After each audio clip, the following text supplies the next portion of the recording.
Segunda carta del apóstol Pablo a los tesalonicenses. Vamos a retomar capítulo 2, versículos 13 hasta el 3, versículo 5. Voy leyendo, usted va siguiendo la lectura allí y que sea Dios permitiendo que nos apropiemos de esta palabra, que no solamente la memoricemos, sino que hagamos de esta palabra una palabra para nosotros, con eco para esta generación. Dice la palabra: pero nosotros debemos dar siempre gracias a Dios respecto a vosotros, hermanos amados por el Señor, de que Dios os haya escogido desde el principio para salvación, mediante la santificación por el Espíritu y la fe en la verdad, a lo cual os llamó mediante nuestro Evangelio para alcanzar la gloria de nuestro Señor Jesucristo. Así que, hermanos, estad firmes y retened la doctrina que habéis aprendido, sea por palabra o por carta nuestra. Y el mismo Jesucristo, Señor nuestro, y Dios nuestro Padre, el cual nos amó y nos dio consolación eterna y buena esperanza por gracia, conforte nuestros corazones y os confirme en toda buena palabra y obra. Por lo demás, hermanos, orad por nosotros, para que la palabra del Señor corra y sea glorificada, así como lo fue entre vosotros, y para que seamos librados de hombres perversos y malos, porque no es de todo la fe, pero fiel es el Señor, que os afirmará y guardará del mal. Y tenemos confianza respecto a vosotros en el Señor, en que hacéis y haréis lo que os hemos mandado. Y el Señor encamine nuestros corazones en el amor de Dios y a la paciencia de Cristo. Pueden tomar asiento. Vamos a comenzar con una pequeña introducción, donde la idea de esta introducción es que precisamente podamos seguir recordando el contexto. Nunca nos podemos separar del contexto en que esta iglesia estaba, y el contexto y las condiciones precisamente que estaban alrededor de esta iglesia como tal. Imagínense una congregación en una ciudad profundamente pagana como Tesalónica. Tesalónica era una ciudad pagana. Muchos de nuestros hermanos de esa iglesia del siglo I, por causa de Cristo, ellos habían perdido sus trabajos. Otros, por causa de Cristo y por el odio que el mundo siente hacia Cristo, habían sido expulsados de sus familias. Algunos eran denunciados por sus propios compatriotas por hacerse llamar cristianos. Esta iglesia vivía bajo la constante presión de una sociedad hostil y de un sector del judaísmo, como digo yo, sumándole a todo esto, había un sector del judaísmo que consideraba a los cristianos una amenaza. Además, habían entre ellos falsos maestros que habían empezado a afirmar que el día del Señor ya había llegado, sembrando confusión y temor dentro de la iglesia. En ese contexto, en términos de todo lo que he citado anteriormente, Pablo no está escribiendo sencillamente para aportar unos datos o conocimiento a una iglesia. Él no está escribiendo para saciar la curiosidad sobre precisamente eventos futuros. Él está escribiendo ¿para qué? Para fortalecer la fe de una iglesia cansada y perseguida. Y yo creo que ese es uno de los grandes principios que nosotros tenemos que mirar a la luz de esta segunda carta de Tesalonicenses. Esta carta fue escrita precisamente para fortalecer la fe. ¿La fe de quién? De una iglesia que estaba cansada, de una iglesia que estaba siendo perseguida, una iglesia que estaba viviendo momentos complejos. ¿Por qué? Porque había una transición, recordemos. Ellos estaban en los postreros días. estaban precisamente entre el establecimiento del reino de Dios a través de su muerte y su resurrección y, lógicamente, el final del antiguo pacto, lo cual precisamente hacía complejo la situación, no solamente de esta iglesia, sino de otras congregaciones como tal. Entonces, partiendo de eso y teniendo en cuenta ese contexto, nosotros debemos precisamente mantener un principio claro, que también deriva de la lectura no solamente de estos versículos, sino a lo largo de toda la carta como tal. No solamente la segunda, sino también la primera carta. Y es que Dios gobierna la historia. A pesar de la expulsión, del dolor y de todas las cosas que ellos podían estar padeciendo, había un principio claro que gobernaba la carta. Y es que el apóstol Pablo quiere mostrarnos que Dios sigue gobernando la historia. Que Dios no solamente interviene, sino que Él decreta todas las cosas en términos de su muerte y su resurrección. Entonces, aún, ¿qué implica que Dios gobierne la historia? En los versículos anteriores al versículo 13 se habló acerca del misterio de la iniquidad. Y ese misterio de la iniquidad no escapa del control de Cristo. Cristo es soberano, Cristo es rey, a Él le fue dada toda la autoridad. Él es Señor de señores, Rey de reyes, como está escrito precisamente también en la carta Apocalipsis. Él es el Alfa, la Omega. Él está gobernando sobre todas las cosas. Y aún aquellas cosas que pueden parecer críticas o que pueden traer desesperanza a la iglesia, ahí es donde precisamente entra la palabra de Dios a decirnos y a establecer un principio claro, y es: Dios gobierna, mis hermanos. Eso es una gran verdad que nosotros, aunque no fue escrita de manera directa esta palabra a nosotros, la palabra de Dios es la misma de ayer, hoy y por los siglos de los siglos. Por ende, también nos deja un principio claro: Dios sigue gobernando sobre su iglesia actualmente. No hay nada precisamente que no esté sometido bajo el señorío ¿de quién? De Cristo. Entonces Pablo ahora, lógicamente, después del versículo 2:1 al 12, cambia el tono.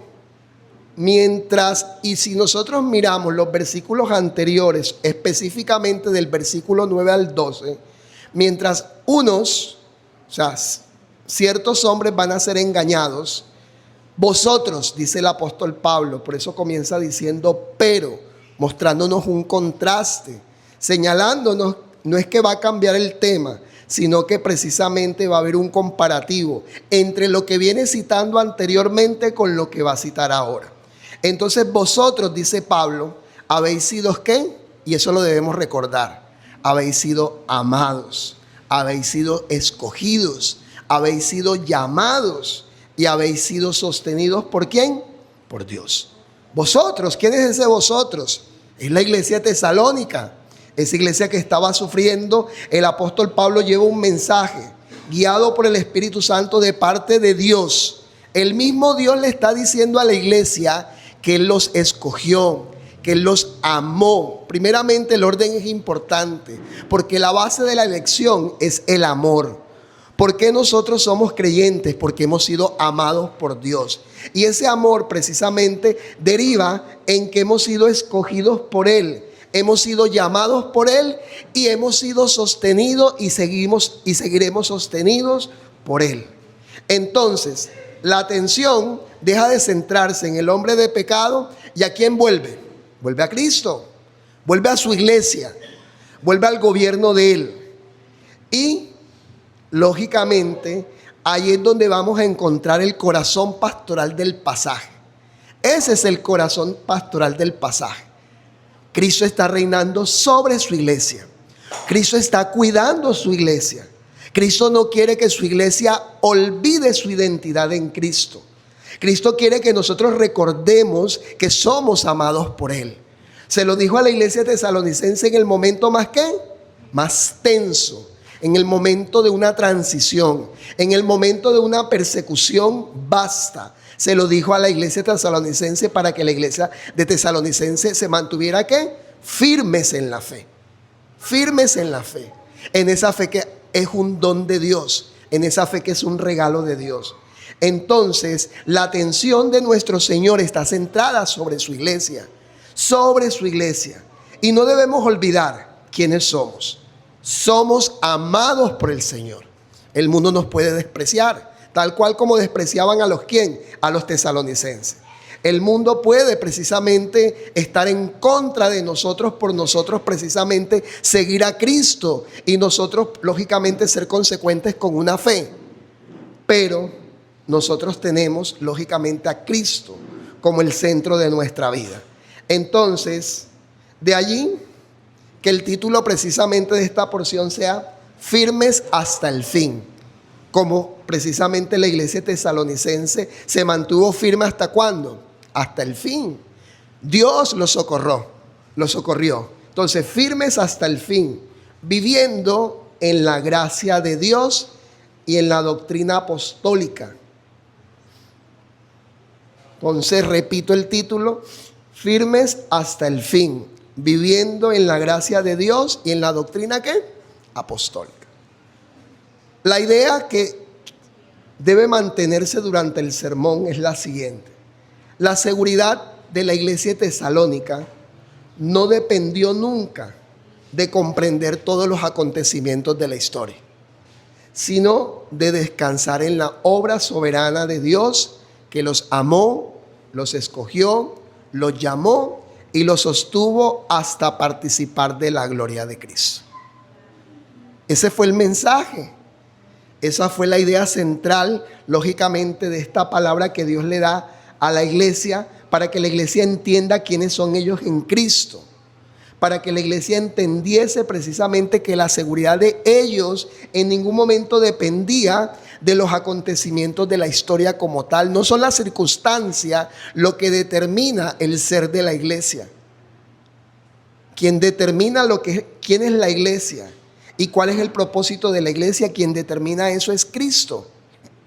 Entonces, repito, la seguridad del creyente no depende en que nosotros tengamos una comprensión de todos los acontecimientos de la historia, que podamos tener una respuesta a cada asunto de la vida, sino que nosotros tenemos que aprender a descansar ¿en qué? En la obra soberana de Dios. ¿Por qué tengo que aprender a descansar en la obra soberana de Dios? Porque Dios me ama.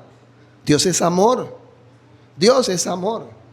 Porque Dios, por ese amor que me tuvo, Dios nos amó desde antes de la ¿qué? Desde antes de la ¿qué nos amó? Según Efesios. ¿Desde cuándo somos amados por el Señor? Desde antes de la fundación del mundo. Eso es una verdad. Eso es un principio mediante el cual, por eso cuando nos sintamos solos, nosotros debemos recordar quiénes somos en Cristo.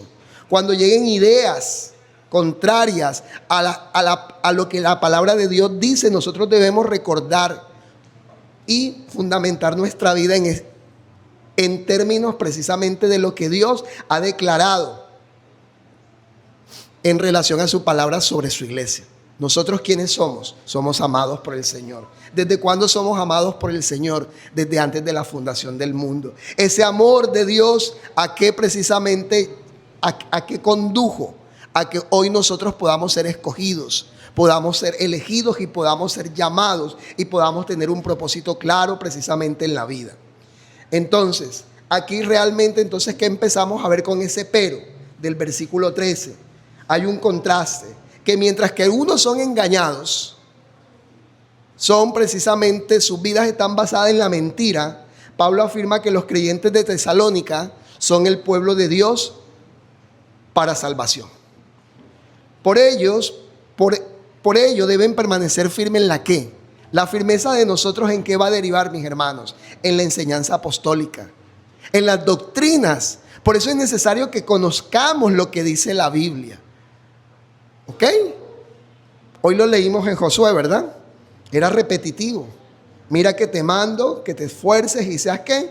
Valiente, no temas ni desmayes, porque yo soy ¿qué?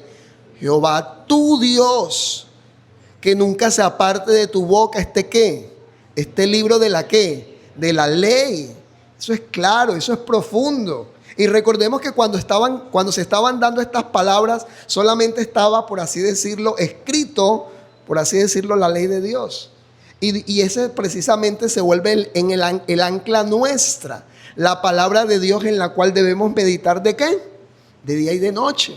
Entonces el apóstol Pablo le está recordando a los creyentes de Tesalónica que son el pueblo elegido por Dios para salvación, pero que la firmeza de ellos, yo no me mantengo firme por lo fuerte que soy, no me mantengo firme por lo que sé, me mantengo firme por y a través de la enseñanza ¿qué? De los apóstoles, de las doctrinas que están allí en la escritura.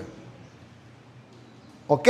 Y esa firmeza, ¿hasta cuándo debe precisamente estar? Hasta la consumación del reino.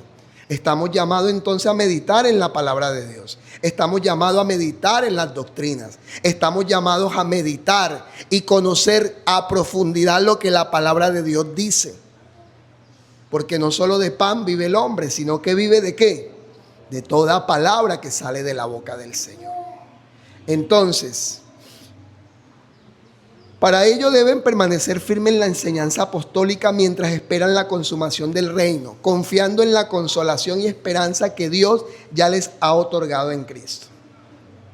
Entonces, ya vamos a tomar el versículo 13 y 14, retomando. Comienza con un pero, nos está mostrando precisamente el contraste entre aquellos que precisamente no experimentan gracia, entre aquellos que no conocen la verdad con relación a nosotros la iglesia.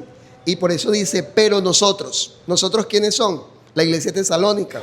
¿Quiénes somos actualmente en sentido indirecto? La iglesia actual, nosotros. Pero nosotros debemos dar siempre gracias a Dios respecto a vosotros.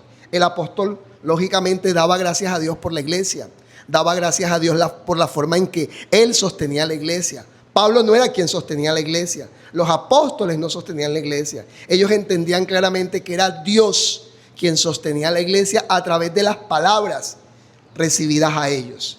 Y dice acá unas expresiones que creo que son bastante llamativas y en la cual nosotros siempre debemos meditar para que no se vuelvan un qué, para que no se vuelvan algo repetitivo. La palabra hermanos, adelfos, es una palabra que implica ¿qué? Implica que estamos unidos al cuerpo de Cristo. Implica que pertenecemos al cuerpo de Cristo, que pertenecemos a la iglesia. Nosotros somos de Cristo.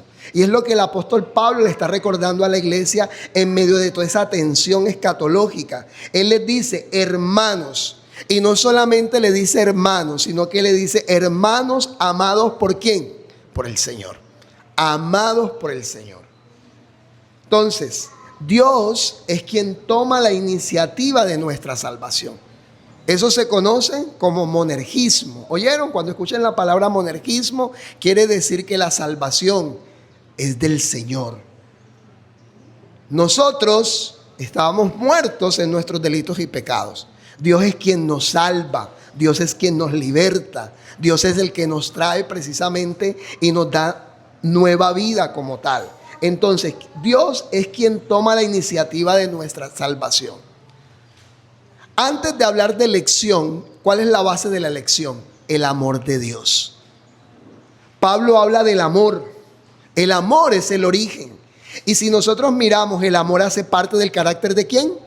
De Dios. Lo podemos encontrar en la primera carta del apóstol Juan. Dios es amor. Y esa es precisamente la base y el fundamento por la cual nosotros estamos aquí. Si hoy nosotros somos cristianos, si nosotros pudimos responder al evangelio, si nosotros pudimos responder a la palabra del Señor, es porque el Señor nos ¿qué? Nos amó. Entonces, ¿cómo debemos sentirnos nosotros? Nosotros debemos sentirnos amados. Y ese amor de Dios fue precisamente lo que llevó a Dios ¿a qué? A elegirnos, a salvarnos como tal. Entonces, el amor es el origen. La elección, el que tú y yo hayamos sido elegidos, es que los tesalonicenses hayan sido elegidos, es expresión de ese amor. Es la expresión de ese amor. Recordemos que va a estar el amor, la fe y la esperanza, pero entre los tres, ¿cuál es mayor?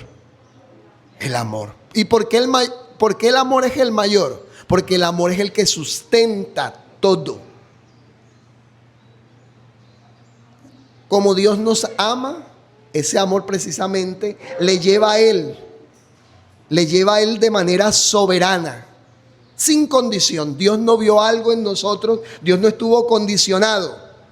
Dios no vio algo en nosotros para decir, no, es que Él tiene unos elementos, tiene allí unos, digámoslo así, unos detalles que me llaman la atención y a razón de eso le voy a amar. No, el amor de Dios es soberano, el amor de Dios es incondicional, no está condicionado por nada. Él nos amó porque quiso ¿qué? Amarnos. Quiso amar. Entonces el amor es el origen. Y la elección es una expresión de ese amor. Luego que añade en el mismo texto, no solamente somos hermanos, no solamente somos adelfos, no solamente somos amados por el Señor, no solamente hemos sido precisamente elegidos por Él como expresión de ese amor, sino que también Él nos escoge. La iniciativa pertenece completamente ¿a quién? A Dios. La iniciativa es de Él, y eso se conoce como monergismo. En una iglesia perseguida, eso era profundamente ¿qué? Consolador. No hay algo que pueda traer más consuelo que sentirnos amados. Por eso la familia, si nosotros miramos, la familia es instituida por Dios porque en la familia podemos precisamente también expresar ese amor. Cuando hay familias que son unidas, cuando hay familias precisamente donde hay expresión de ese amor, son familias fuertes, son familias que lógicamente nosotros podemos ver la seguridad. Y ese amor que precisamente ha sido expresado por Dios también tiene que ser reflejado ¿dónde? En nuestros núcleos familiares. Nosotros también debemos precisamente mostrar y expresar cuán amados somos por el Señor. Y en la medida en que nosotros sepamos, y no solamente sepamos cuán amados somos por el Señor, eso también nosotros debemos expresar en el amor hacia nuestra pareja y hacia nuestros ¿qué? Hacia nuestros hijos. Entonces, los tesalonicenses han podido haber sido rechazados por la sociedad, pero nunca fueron rechazados por el Señor. Y eso es una verdad clara, mi hermano. Nosotros podemos ser odiados, podemos ser perseguidos, ¿ok? Podemos ser precisamente señalados, pero hay una gran verdad: somos amados por el Señor. Mientras que los tesalonicenses están sintiendo una tensión hacia afuera, el mundo está contra ellos. El apóstol Pablo le está recordando que ellos tienen algo infinitamente valioso: el amor de Dios, que está sobre su iglesia, que está sobre los hermanos. Entonces, aquí ¿qué podemos ver? Podemos ver tres acciones divinas. Dios nos ama, Dios nos escoge y Dios nos llama. ¿Y cómo lo hace el Señor? A través de su Santo Espíritu, a través de la manifestación de la verdad y el evangelio apostólico. ¿Y a qué venimos a la iglesia? Venimos a escuchar precisamente la palabra del Señor. Venimos a ser consolados bajo los principios bíblicos. Venimos a recordar quién es Dios y quiénes somos nosotros en Cristo. Entonces, todo el proceso de la salvación, todo lo que nosotros somos ahora en Cristo, está centrado en la acción ¿qué? Divina, en lo que Dios ha hecho por ti. ¿Y cuál es el propósito final de todo esto? ¿Por qué el apóstol Pablo le está escribiendo todo esto a la iglesia tesalonicense? Para implica propósito, para alcanzar la gloria de nuestro Señor Jesucristo. ¿Quiénes somos? No solamente somos una iglesia amada. Pablo le estaba diciendo a los tesalonicenses: ustedes no solamente son una iglesia amada por el Señor, no solamente ustedes son miembros del cuerpo de Cristo, sino que ustedes también son una iglesia gloriosa, porque ustedes han sido amados, han sido escogidos, han sido llamados con la finalidad también de ser una iglesia gloriosa. para alcanzar, como precisamente lo dice el texto, para alcanzar la gloria de nuestro Señor Jesucristo. Entonces el destino de la iglesia no está enmarcado única y exclusivamente en que nosotros escapemos del infierno. No solamente es alcanzar un cielo nuevo y una tierra nueva, lo cual es una gran verdad, mis hermanos. El Señor no solamente se ocupa de nuestro futuro y nos da un futuro hermoso, esplendoroso. Nos está diciendo, hay un cielo nuevo y hay una tierra nueva, futuro, lo cual es gratificante.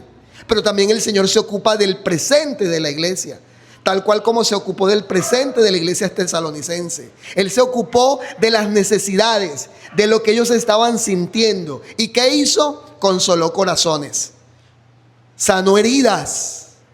¿A través de qué? A través de las doctrinas y de las palabras de los apóstoles, a través de esas verdades.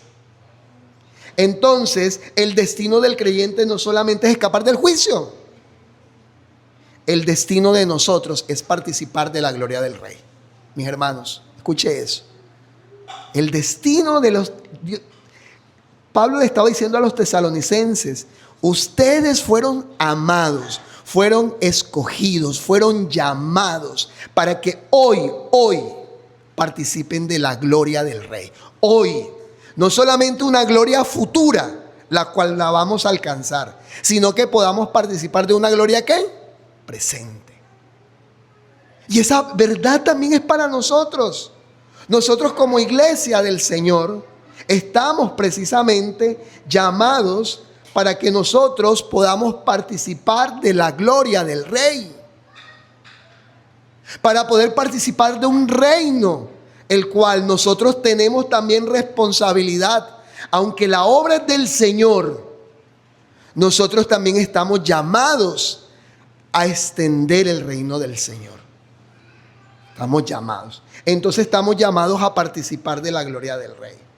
Cuando vamos al versículo 15, el versículo 15 nos enfoca y le sigue hablando a la iglesia tesalonicense. Le sigue diciendo, así que hermanos. Fíjate que la expresión hermanos no se borra. Se mantiene no como una muletilla, sino como una verdad. Algo que ellos deberían recordar. ¿Ok? Porque una de las cosas las cuales vino el diablo vino a dividir, vino a matar, hurtar y destruir, vino a estorbar. Y anda como león rugiente buscando a quien devorar. Y nosotros debemos estar conscientes también de esas verdades. Pero también debemos recordar quiénes somos. Nosotros somos una iglesia donde cada uno es miembro del cuerpo y por ende somos llamados ¿qué? Hermanos. Pero también se nos dice algo y se nos exhorta. Estad firmes. Estad firmes. Pero esa firmeza, ¿de dónde deriva? Esa firmeza deriva de retener la doctrina. Una iglesia que se esfuerza en conocer a Dios a través de su palabra, en conocer la doctrina, en conocer la verdad, en meditar en la palabra de Dios de día y de noche, es una iglesia que se va a mantener ¿qué? Firme. Porque la palabra de Dios debe ser el fundamento de la iglesia. Y ese era el llamado de Pablo a los tesalonicenses. Hay una exhortación clara a mantenernos firmes, y más en el caso de ellos porque ellos estaban siendo lógicamente perseguidos y querían precisamente ser divididos. Y el apóstol Pablo les exhorta diciendo, estad firmes y retengan la doctrina, retengan la palabra apostólica que habéis aprendido, no solamente de palabra o por nuestras cartas.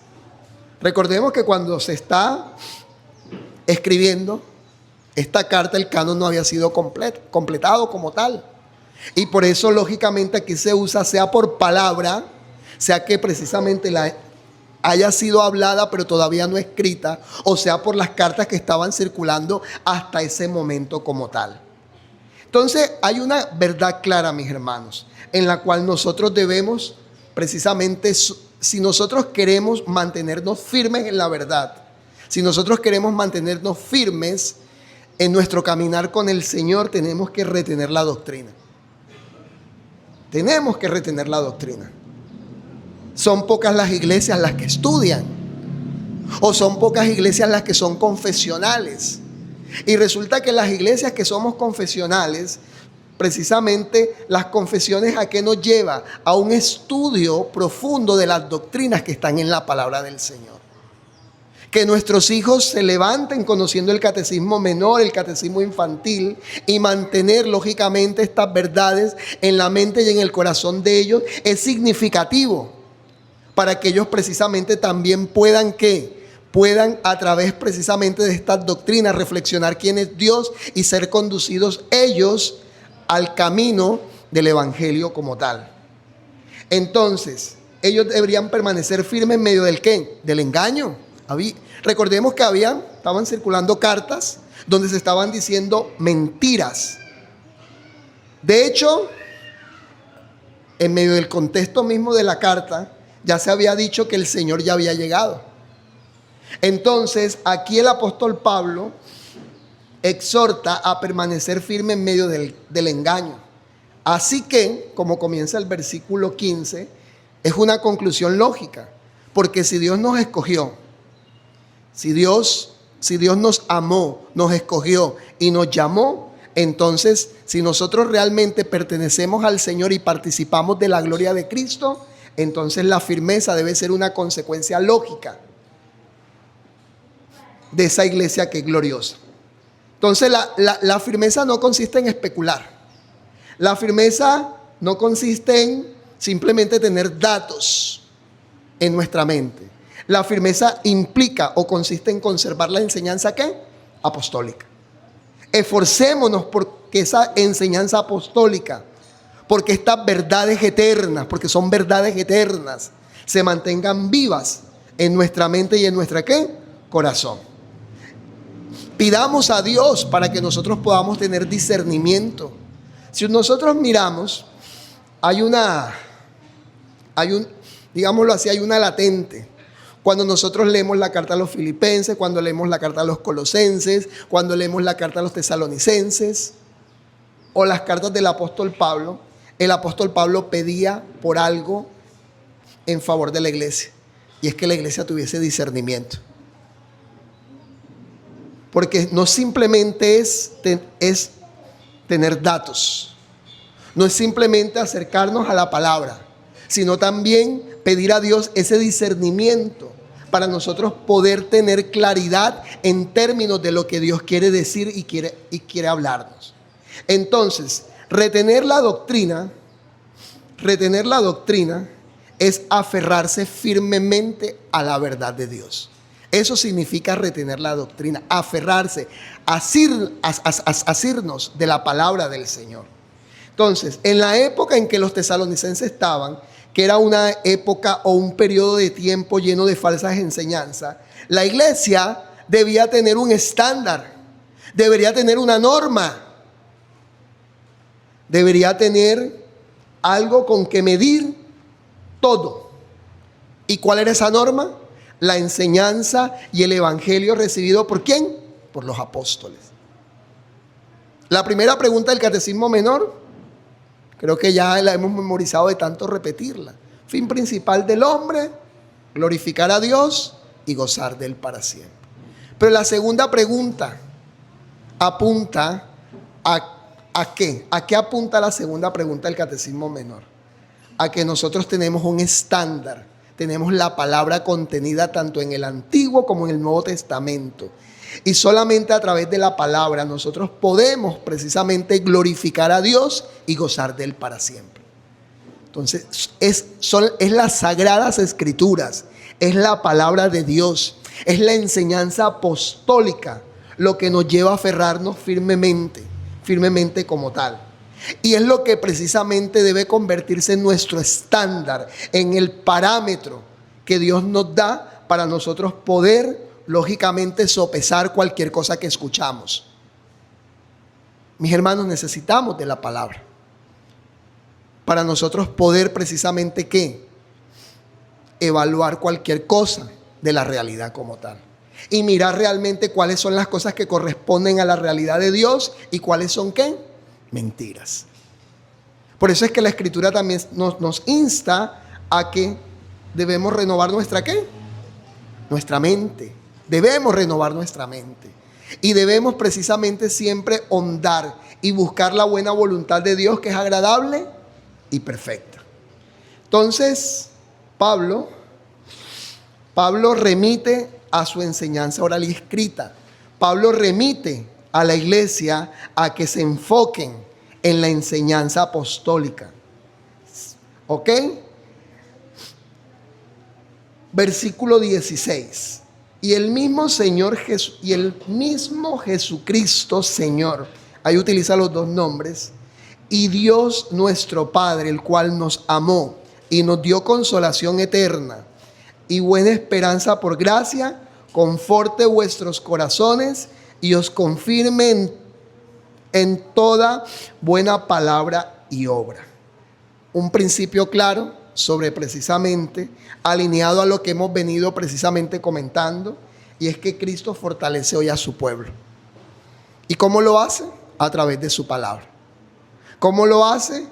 Cuando la palabra de Él nos lleva a entender que somos amados por Él, que somos escogidos por Él, que somos llamados por Él, que somos una iglesia que está llamada precisamente a mantenerse firme en términos de lo que somos y a lo que hemos sido llamados en Él. Entonces, Cristo fortalece hoy a su pueblo.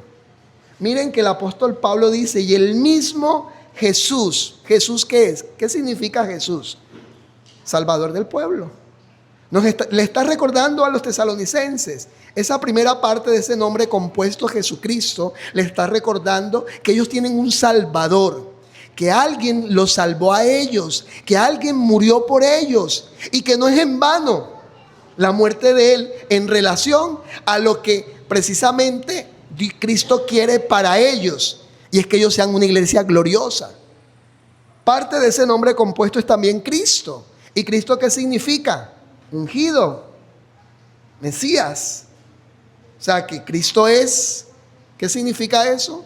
Que Él es rey, que Él es rey. O sea que ellos han sido salvados y están siendo precisamente gobernados por el Rey de Reyes y Señor de Señores, por aquel que resucitó. Cristo es el profeta sobre el cual está fundamentado la verdad y las palabras de los apóstoles. Y Cristo es sacerdote, mediador. Y luego viene también la palabra Señor. Ese término Señor precisamente era el que, digámoslo así entre comillas, traía problema a la iglesia como tal. Porque para Roma el Señor era el César. Y colocar cualquier otro Señor o declarar que había un Señor por encima del César, eso implicaba muerte y persecución. Sin embargo, fíjate cómo el apóstol Pablo usa aquí y dice, y el mismo Jesús Cristo, Señor nuestro. Y dice nuestro. O sea, el Cristo, el Jesús, el Cristo, el Señor que se dio para quién y murió y se entregó voluntariamente y se dio a sí mismo para quién, para su iglesia. Pablo está recordando el amor de Cristo. Pablo está ubicando a la iglesia en términos a quién pertenecen, quiénes son. Y Pablo también le está recordando todos los beneficios que ellos tienen en términos de la obra de nuestro Señor Jesucristo. Y no solo eso, él dice, y el mismo Jesucristo, Señor nuestro, y Dios, nuestro Padre, el cual ahora tienen acceso al Padre a través de ¿quién? De Cristo, el cual nos amó, vuelve y ratifica ese término que también está al comienzo del párrafo, y nos dio ¿qué? Consolación eterna y buena esperanza por gracia, conforte vuestros corazones. Entonces, Pablo, ¿cómo termina? Pablo termina con una oración. No simplemente diciendo esfuércense. Él ora para que Dios haga en ellos lo que necesita hacer para que la iglesia se mantenga ¿qué? Firmes. Firmes en términos de avanzar en el reino, pero también firmes en términos de la doctrina y de la verdad, en la enseñanza apostólica, que ellos pudieran entender que ese evangelio no es cualquier evangelio, es un evangelio poderoso, Es un evangelio que consuela, es un evangelio que trae esperanza, es un evangelio que nos habla acerca del amor de un Dios infinito, del Creador y del Salvador nuestro. Entonces Él no termina simplemente con una oración, Él no termina simplemente diciendo esfuércense. Él ora para que Dios obre en ellos todo lo que ellos necesitan para ellos poder seguir siendo una iglesia triunfante. Entonces, miremos la progresión. Dios, primeramente, ¿o qué nos está mostrando el texto? Que Dios amó a la iglesia tesalonicense. Que Dios manifestó su ¿qué? Su gracia, su buena voluntad, ese favor no merecido. Dios trajo esperanza, consuelo y fortaleza a una iglesia que lo necesitaba. Entonces, el creyente, ¿por qué nosotros perseveramos? ¿Por qué perseveramos? ¿Por qué podemos estar seguros si el día de mañana abrimos nuestros ojos que seguimos siendo cristianos? ¿Por qué? ¿En base a qué? Nosotros podemos estar seguros porque Dios sigue actuando. Porque Dios está en medio de su iglesia. Porque Dios nos asegura su presencia. Entonces la esperanza no es únicamente futura. Es una esperanza presente, donde Dios estaba sosteniendo el corazón mientras esperaba la manifestación final de Cristo. Entonces, la iglesia tesalónica necesitaba recordar que su sufrimiento no significaba abandono, bajo ningún parámetro. Dios estaba con ellos. Y el mismo Señor, y el mismo Jesucristo, Señor nuestro, y el mismo Dios y Padre, que estaba con ellos. El sufrimiento no significa abandono. El sufrimiento no implica que Dios nos ha dejado. Dios seguía gobernando la historia. Los perseguidores y el misterio de la iniquidad no tenían la última palabra, tal cual como nos enseña Martín Lutero. ¿Quién es el diablo? Según palabras de Martín Lutero, es un títere, es el títere de Dios. El diablo está sometido a la ¿qué? Al poder y a la autoridad divina. Entonces, ¿a qué fueron llamados los tesalonicenses? Fueron llamados a compartir la gloria de Cristo. Ellos debían y tenían la responsabilidad, mis hermanos, y eso tiene implicaciones para nosotros. Debían rechazar las falsas enseñanzas que estaban sembrando temor y que lógicamente querían permear la doctrina apostólica. Ellos debían rechazarla. Al igual que nosotros estamos llamados a defender la ¿qué? La fe. Nosotros estamos llamados a defender la verdad. ¿Y cómo podemos defender la verdad? Conociéndola. Tú no puedes defender algo que no conoces. Tú no puedes defender algo en la cual no has meditado, algo en el cual no estás entrenado.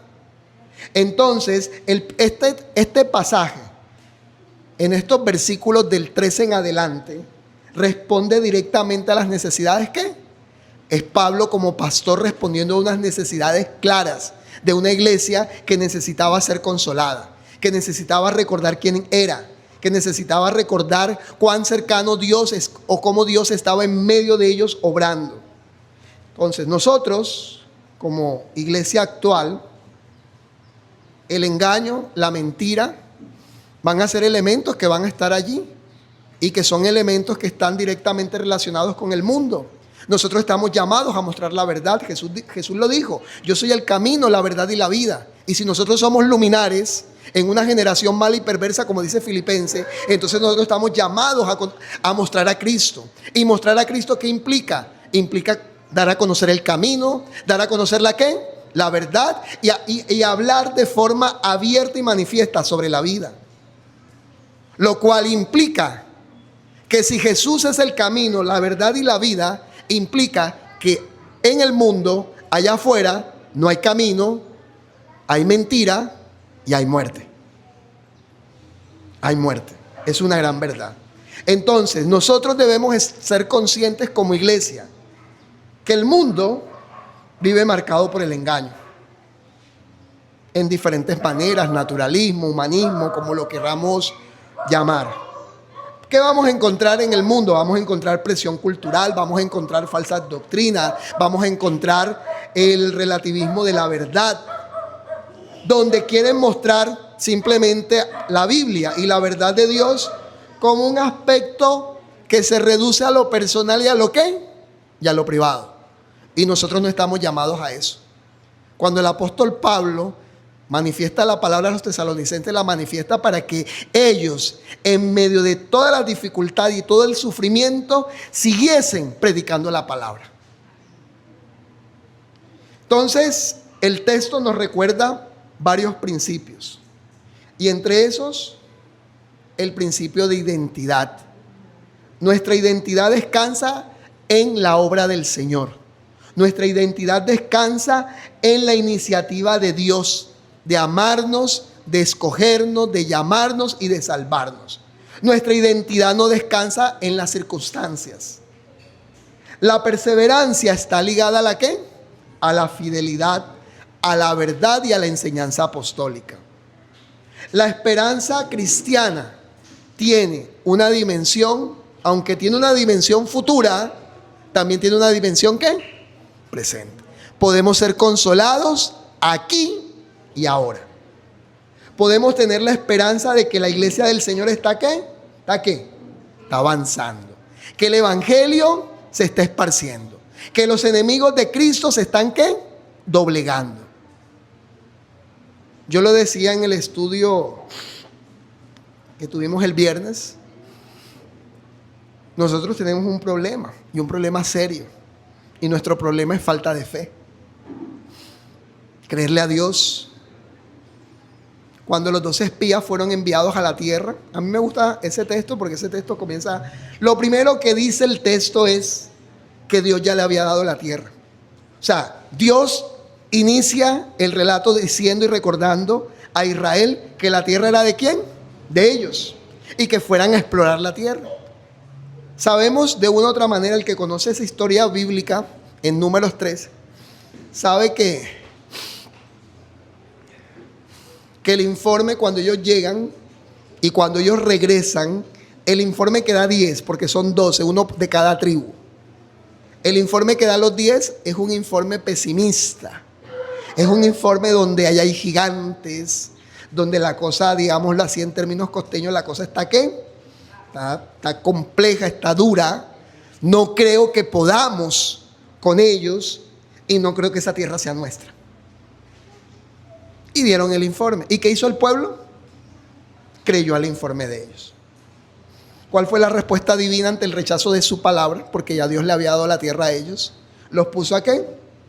A dar vueltas, ¿cuántos años? 40. Cuando estaban allí cerca. Cuando leemos Josué, hoy leímos Josué 1, ¿verdad? La próxima semana van a leer Josué 2. En Josué 2, Josué manda 2 espías. ¿Sí? Y ya sabemos lo que pasa con esos 2 espías. Dios permite que se escondan en la casa de una mujer llamada ¿cómo? Rahab. ¿Sabes qué me impresiona? La forma como los de Jericó veían al pueblo de Dios. Y nosotros teníamos miedos y estábamos acobardados. ¿Sí? ¿Por qué? Porque hemos oído hablar del Dios de ustedes. Es un Dios de arriba, pero también es un Dios de ¿qué? De abajo. ¿Ok? Es un Dios que abrió el Mar Rojo. Es un Dios que destruyó 2 reyes. Y nosotros, ¿qué tenemos? ¿Tenemos qué? Miedo. Palabras más, palabras menos. Estos espías vieron gigantes cuando realmente los que veían como gigantes era Jericó a Israel. ¿Y eso cómo se llama, mis hermanos? Se llama falta de fe. Y yo creo que nosotros debemos precisamente tener una dimensión presente clara en términos del reino. Que ese es precisamente uno de los principios que subyacen en este texto. Nosotros debemos creerle a Dios. Por eso dice retener la doctrina. O sea, la doctrina no simplemente es citar. La doctrina es vivir conforme a lo que está allí escrito en la palabra de Dios. Y Dios nos manda a vivir ¿por qué? Dios nos manda a vivir por fe. Tal cual como era el mensaje y la enseñanza del apóstol Pablo a los tesalonicenses. Aprendan a que su fe sea fortalecida con la palabra de Dios, para que ustedes vean las cosas conforme Dios las ve. Lo que Dios nos ha dicho, lo que Dios ha escrito en su palabra, es verdad. Y si Dios nos dice que su reino está avanzando, nosotros debemos vivir en términos del avance del reino. Nosotros debemos creerle a Dios. Nosotros debemos saber, como estoy en el punto número 3 de ese principio que subyace en el texto, la esperanza cristiana tiene una dimensión presente. Y la dimensión presente es que el reino de Dios está avanzando. Con usted o sin usted.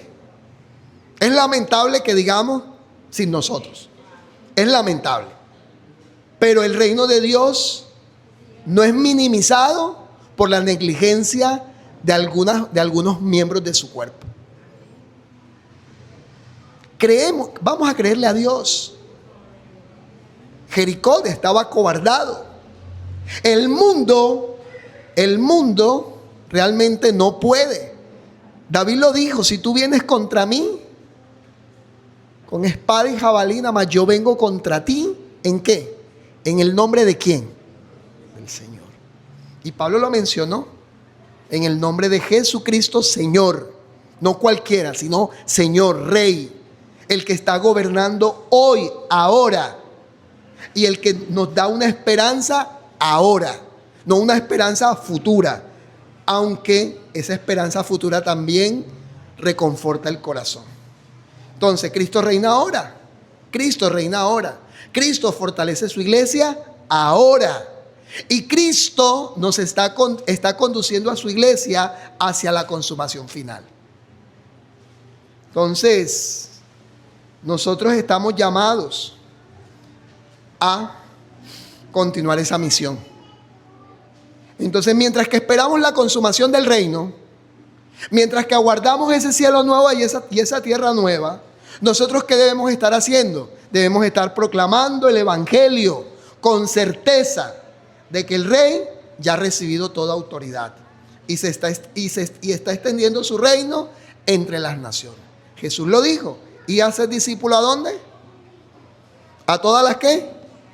Él no dijo: bueno, ustedes para China no, para Mongolia no, porque estos lugares son complejos. No, él dijo: a todas las naciones. O sea que nosotros podemos tener seguridad. A todas las naciones, incluyendo este territorio. Nosotros no podemos seguir diciendo más o seguir usando las siguientes expresiones. Lo que pasa es que el territorio en Sincelejo es como duro. Yo he escuchado a veces esas expresiones: este territorio es como duro. ¿A quién le estás creyendo? Ya la palabra de Dios nunca se devuelve vacía. Nunca. Y esto guarda mucha relación, mis hermanos, con los versículos que siguen. No creo que alcance a predicar todo, pero sí podemos leer. Fíjate lo que hace el apóstol Pablo después de decir a la iglesia quién es la iglesia. Una vez que la iglesia ha sido fortalecida a través de Cristo, él dice en el capítulo 3, versículo 1: por lo demás, o sea, continuando, teniendo en cuenta lo anterior, demás, lo que sigue o lo que deriva en términos de lo anterior, hermanos, y sigue utilizando la palabra hermanos, no deja de estarle recordando a la iglesia y a los miembros de la iglesia quiénes son. Orad por nosotros. Pero fíjense qué es lo que pide el apóstol Pablo: orad por nosotros. Él no dice: oren para que mis graneros sean ¿qué? Llenos. Él no dice: oren para que yo no sea apedreado, porque es que la última vez me dieron duro. Él dice: oren por nosotros. ¿Quién es ese nosotros? Pablo, Timoteo, Silas y todos aquellos que estaban proclamando ¿el qué?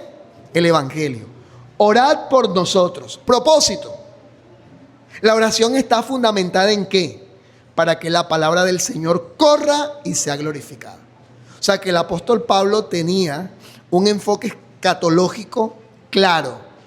La palabra del Señor, cuando la palabra del Señor llega, cuando la palabra del Señor es predicada, ella corre corre como un río y se glorifica y manifiesta poder. Y esa es la razón y motivo, circunstancia por lo cual el apóstol Pablo pide a los hermanos de Tesalonicenses para que oren por ellos, para que ellos sigan siendo instrumentos para que la palabra de Dios sea dada a conocer, para que el evangelio se extienda como consecuencia precisamente de lo citado anterior, así como lo fue entre vosotros.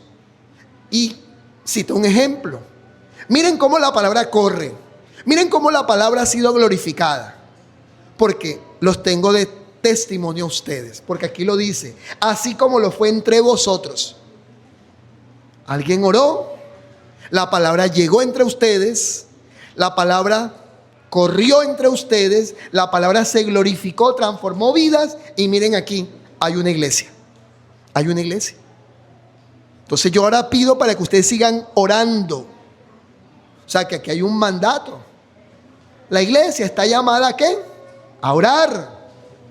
No solamente tenemos la palabra, debemos orar para que la palabra corra y sea glorificada. Para que esa palabra llegue a todas las naciones. Para que esa palabra precisamente traiga consuelo y fortaleza. Y sobre todo vida a un mundo que está bajo corrupción y muerte. Y para que seamos librados de hombres perversos y malos. Esto me llevó a pensar en el Padre Nuestro. En el Padre Nuestro, después de que pedimos la tercera petición, pedimos por el pan nuestro de cada día. Hablamos en términos del perdón. Después dice, líbranos ¿del qué? ¿Líbranos del qué? Del mal. Líbranos del mal o del maligno. Es una traducción posible. Líbranos del maligno. ¿Y qué está pidiendo el apóstol Pablo aquí? Para que seamos librados de hombres perversos y malos. Él no está ocultando una realidad. Él está diciendo que hay hombres malos y perversos. Hay hombres que lógicamente quieren precisamente llevar y mantener el eslogan de la mentira. Hay hombres que van en contra del evangelio. Hay hombres que no permiten y estorban el avance del reino. Pero el apóstol Pablo dice, oren, porque hay una confianza clara que cuando oramos, y oramos en términos de la verdad de Dios y de la voluntad de Dios, en términos del avance del reino, el Señor escucha, mis hermanos. Y aquí nos muestra claramente que la oración no simplemente es una oración que se enfoca en nosotros. Es una oración que se enfoca en términos de la iglesia, en términos del avance de la iglesia. Porque no es de todos la fe, termina diciendo acá. El versículo 3, pero fiel es el Señor. Habla de la fidelidad de Dios, que os afirmará y nos guardará de todo mal. Y tenemos confianza respecto a vosotros en el Señor, en que hacéis y haréis lo que os he mandado. Y el Señor encamine vuestros corazones al amor de Dios y a la paciencia de Cristo. Bueno, mis hermanos, vamos a colocarnos en pie, vamos a orar.